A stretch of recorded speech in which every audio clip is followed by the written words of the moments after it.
Bonjour, c'est Michaeline Cuny. J'ai presque oublié la vidéo du jour. Je...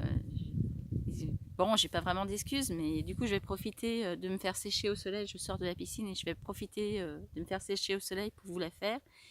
Et par conséquent, en plus, j'ai même décidé de changer de titre et de vous faire découvrir Un été d'orage de Corinne Javelot. Oh, je suis en train de me faire piquer par genou. Un été d'orage de Corinne Javelot. Voilà. Alors il y a un papier, mais en fait c'est pas du tout. Je suis pas en train de le lire, je l'ai fini. Je pense que c'est le ticket d'achat et que j'ai laissé dedans ou quelque chose ou je ne sais pas d'ailleurs. Donc on est en mars 1942. Eulalie est une jeune maman, jeune femme qui est fort belle, qui vit quand même en 42. On est quand même assez à Paris, on est assez brimé par la guerre. Et Eulalie, par son physique, attire un homme qui fait partie des Folies Bergères et qui lui demandera de devenir danseuse aux Folies Bergères, tout simplement. Et la jeune femme hésite parce que ça fait pas vraiment partie, elle adore danser, mais ça fait pas vraiment partie de ses convictions.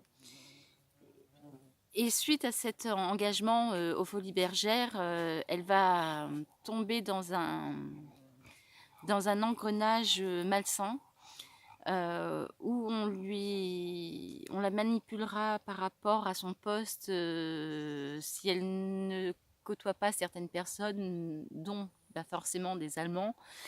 Ça va dégénérer. Eulalie va vouloir se sauver en emmenant sa fille pour la protéger. Et puis, au moment où elle semble tirée d'affaire, tout bascule. Et au moment du basculement, l'auteur nous laisse un peu sur un cliffhanger et on retrouve sa fille des années plus tard qui ne supporte pas vraiment la disparition de sa mère, qui se pose beaucoup de questions sur cette personne et qui veut en savoir plus. Et en voulant en savoir plus, va nous faire découvrir ce qui s'est passé et donc on aura le regard de l'enfant après avoir eu le regard de la mère, le regard également du père, parce qu'au départ Eulalie pensait que son mari, elle n'avait aucune nouvelle de lui et elle ne savait pas s'il était vivant ou pas vivant et on apprendra tout ce qui s'est passé dans le dernier quart du livre. C'est super bien écrit, c'est rien à redire. Corinne Javelot a fait un travail magnifique. C'est un très bon roman que vous pouvez même lire en été, puisque ça s'appelle Un été d'orage. Et croyez-moi, avec les canicules qu'on a en ce moment, l'orage, on en aurait bien besoin.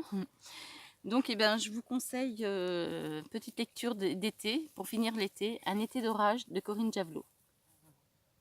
Voilà. Alors, toujours pareil, si ces courtes vidéos de livres vous plaisent, n'oubliez pas de mettre un petit pouce. Si vous voulez vous abonner à la chaîne pour parler plus de littérature, de slow life, de tout ce que la chaîne aborde, n'oubliez pas de vous abonner et de cliquer sur la petite cloche qui va bien pour être tenu au courant. Et puis je vous retrouve demain pour un nouveau livre, en espérant pas l'oublier cette fois.